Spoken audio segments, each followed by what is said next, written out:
કાને બે હા બોલ, કોનું કામ છે? મને છે ને રેખાબેને મોકલી છે. રેખાબેન? હા, તમારે રસોઈ વાળી રાખવાની હતી ને? ઠીક, હા. તમારે ઈ રસોઈ બનાવે છે? ના ના, હું જ તે રસોઈ વાળી છું. ઠીક, આવ આવ આવ આવ.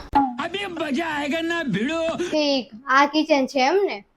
અમારું પર્સ ક્યાં મૂકું હું? હા લાવ, મને આપી દે. लेकिन ये साला कर क्या रहा है यहाँ पे? લાવો હવે એપ્રિલ આપો મને. એપ્રિલ? એ હું? અરે એપ્રિલ, કપડા ગંદા ન થાય એટલે રસોઈ કરતી વખતે આપણે પહેરીએ ને ઈ. એ તો નથી.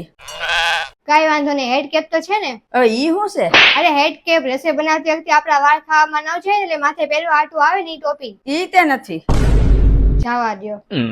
અને તમારે આવી લોઢી છે હાવ? ઓલી નોનસ્ટિક લોઢી નથી? હું આવી લોઢીમાં જમવાનું નહીં બનાવી શકું. પણ અમે તો આમ જ બનાવીએ છીએ. હા તો તમે એક કામ કરો, તમે છે ને આ બધી વસ્તુ મંગાવી લ્યો અને જયારે ઈ આવી છે ને ત્યારે તમે મને કહેજો, હું આવી જઈશ કામ કરવા માટે. લાવો મારો પર્સ ને ચશ્મા આપો. ફોન કરજો મને હો ને.